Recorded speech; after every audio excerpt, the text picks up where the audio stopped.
Paul, you've been talking about these refineries and some of the risk to supplies for a long time.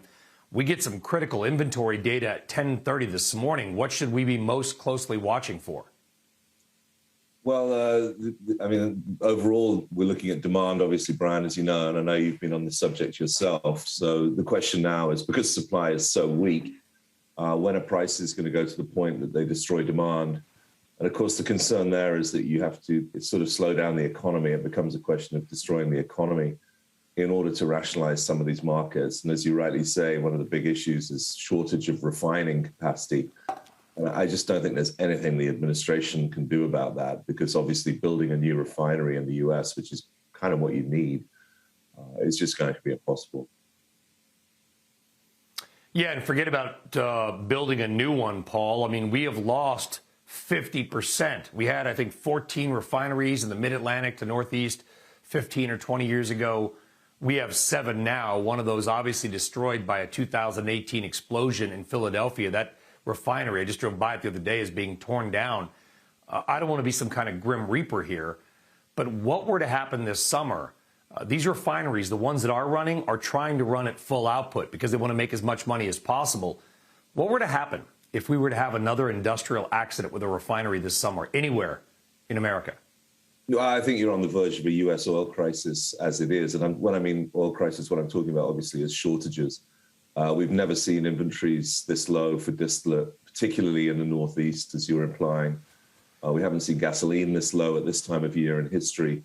So the inventories are very low. And the refiners are having to decide, do I make distillate because we're so short, or do I make gasoline? And someone's going to have to lose, particularly with jet fuel resuming in terms of demand strength over the summer. And of course, gasoline peak driving season coming in. So the concern, as you highlight, is really hurricane season could cause a lot of problems. We might have a crisis this summer, Brian, I'm telling you. Yeah, it's like you have 2 kids in one pot, and for breakfast, one kid says they want bacon, the other one says they want sausage. You're not going to cook them together, although that would be delicious. But you have to pick one, and that's kind of where refineries are right now, aren't they, Paul? I mean, they've got to choose between do I make diesel and maybe sell it to Europe because they're in just as bad of a situation to make more money, or gasoline. I mean, how do you, if you're Valero, if you're PBF, if you're Delek, how do you pick?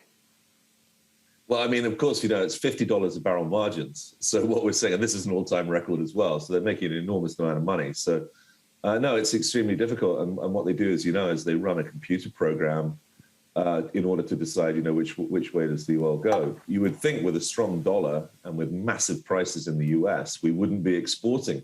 But actually, we're not only exporting to Europe, we're exporting to Latin America because they can't run refineries either. I think this shortage of refining capacity story, in a world which, for example, in Washington, they really don't understand energy very well. I don't think they get it at all. And of course, as you know, in Russia, obviously, you've lost 1.5 million barrels a day of refining output there in terms of exports. So, Europe, as you highlight, is a complete mess. The good news for US refiners in terms of profitability is we have relatively low natural gas prices. Now, gas here is $8 per MMBTU. It's not far off an all-time record, but that's an awful lot less than the $30 that you've got in Europe. The energy world at the moment, Brian, is completely insane. We need to talk more